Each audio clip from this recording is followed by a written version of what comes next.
Su jumis Delfi diena ir rubrika Knyginėjimai trumpai, o čia neapsėsime be M360 ir Delfi kultūra redaktorės Jūratė Žuolytė. Sveika. Labas, Fausta.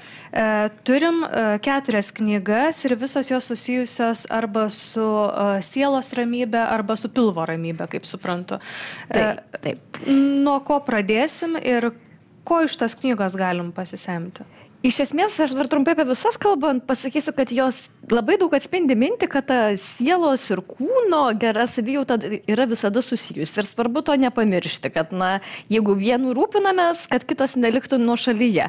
Ir tikrai, perinant iš karto prie pirmosios, kur yra lietuvių autorės Andžės Čapkovskienės knyga Sveikata tavo pilve, aš manau, kad čia autorė daug kas tikrai žino, nes ji yra mokslininkė ir taip pat labai aktyvi tokia populiarintoje sveiko gyvenimo, sveikos mitybos temų ir matome jos straipsniuje, matome konferencijose. Tai ji tiesiog sudėjo daug tokių žinių apie tai, kaip veikia mūsų žarnynas ir būtent, kad jis veikia viską, kad tai veikia ne tik tai, kaip mes gerai ar negerai jaučiamės pavalgę, bet ar mes turime energijos, ar mes gerai miegame, kokiuose gyvenimo tarpsniuose, kaip mus veikia, ką mes valgome ir kaip visas tai yra apdirbama. Tai taip, toks patogus žinynas, kuriame yra suskirstytas skyreliais ir štai ir kiekvienoje dalyje yra tokie labai trumpos moksliniai paaiškinimai, kaip kas veikia, o paskui praktiniai patarimai, kad štai jeigu sprendžiate šitą problemą, valgykite šitą, galbūt nevalgykite to, galbūt pritaikite tai jeigu norite kažkokią savo gyvenimo problemą išspręsti,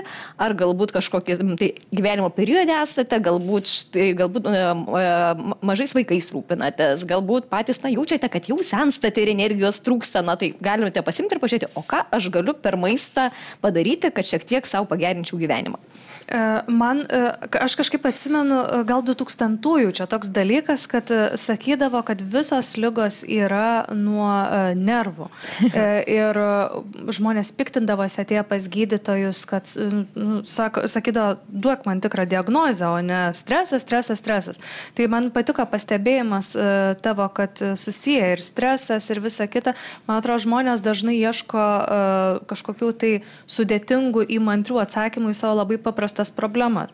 Tai kaip suprantu, čia tiesiog dar kartą išmoksime prisiminti, kad viskas, ką į save įdedame, paskui turi... Taip, tai gali veikti ir kaip mes tą patį stresą išgyvename ir čia toks abipusis ratas ir vienas veikia kitą. Aha, gerai. Tai atrodo visai naudinga. Taip. O toliau kalbant apie naudingumą, irgi naudinga knyga, tai yra kitos lietuvių autorės Brigitos Petrulės 5 sveikatingumo taisyklės, tai jos jau nebe pirma, antra knyga, tokia influencerė, nelietuviškai pavadinant, ji daug irgi kalba apie sveiko gyvenimo būdą, pati gyvena irgi ne Lietuvoje, daug keliauja, dalinasi savo patarimais. Ir čia ji sudėjo tokias trumpas sveikatingumo taisyklės, kurių reikia laikytis tiek valgant, tiek nebūtinai irgi kažkokių pritaikinti irgi sveiko gyvenimo būdo ir žinoma receptų. Tai čia man receptą, aš jaučiu silpnybę receptų knygo, mes čia kaip tik diskutavom ir su kolega sakė, taigi gal čia internete daug ką žiūri, bet aš man tai yra labai gražu, tu pasidedi knygą, tu iš karto matai arba atsiverti ir gali kažką išsirinkti, o čia tie receptai tokie nesudėtingi gana ir labai smagiai pritaikomi. Įdomu sužinoti, ką valgo štai taip atrodanti dama, nes tikrai įkvepia pasižiūrėti, pasidomėti. Taip, įkvepia ir galima tiesiog kiekvieną dieną atsiversi, pavyzdžiui, atsiverčiu maisto dėžučių idėjos. Tai ką, jeigu ruošiatės, daug kasgi nešamės tas maisto dėžutės kažkur į darbą ir galvojame, kad neįmanoma čia sveikai valgyti, jeigu aš darbę tik greitai kažką perkandu, tai čia pasiūlys jums kažką, kaip čia galit pasidaryti, nusinešti. Tai o tie pasiūlymai, jie tokie žemiški? Tikrai žemiški. Aš irgi labai nemėgstu tų receptų, kur perskaitai ir supranti, kad pusės šitų ingredientų aš nežinau, kur rasti, ar man čia dabar kelionę aplink Europą daryti, kad susirinkčiau, ko man reikia. Tai čia tikrai yra pritaikoma. Gerai. Ką turime dar? Taip, toliau yra labai pasaulyje garsios tokios autorės Jessie, aš pavardė labai sunkiai ištarma, Inhousepet, kaip čia tarti, gliukozės deivės metodas. Tai jos buvo prieš tai, kai knyga apie gliukozę, tai buvo visiška revoliucija. Tikrai, nes daug kas čia skaitė ir sakė, nes ji pasakė, kad galite valgyti ir daugiau, ir numesti svorio, ir susitvarkyti irgi kitas su virškinimu susijusias problemas. Svarbu tik žinoti, ką, kada, po ko valgyti ir kaip reguliuoti savo būtent gliukozės kiekius, kad nebūtų dideli nuokrypiai ir svyravimai. Tai ši knyga yra toks kaip tęsinys, nes kaip ji pati ir įžangoje rašė, kad po tos knygos sulaukia daugybės užklausų, kad kaip aš norėčiau, kad tu būtum mano kambariokė, kad tu man padėtum susireguliuoti tą gliukozę. Tai ji pasakė, kad aš negaliu būti čia 1000 žmonių kambariokė, bet parašiau knygą, kurioje sudėliau planą. Ir iš esmės per 4 savaitės išdėsto, ką kada daryti, vis įvedant po kažkokį naują įprotį, kaip tą gliukozę reguliuoti. Ir kad nebūtų, nes jeigu viską iš karto darysime kartu, turbūt nepadarysime. Tai tiesiog po truputį pratintis 1 savaitę, vieną žingsnį padarom, kokį nors vieną žingsnį.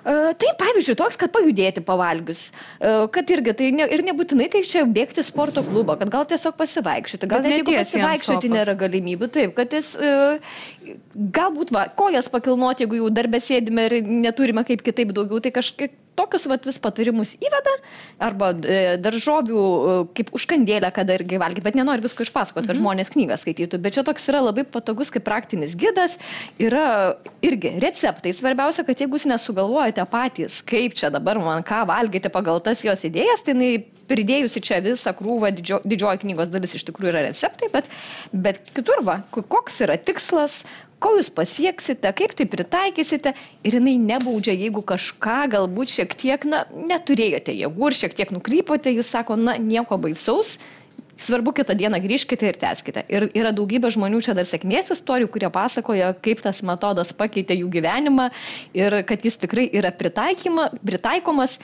ir nereikia kardinaliai keisti gyvenimo, užtenka kartais padaryti mažus, bet svarbius pokyčius ir jeigu suprantame, kaip veikia mūsų organizmas, tai tikrai gali didžiulį reikšmę turėti.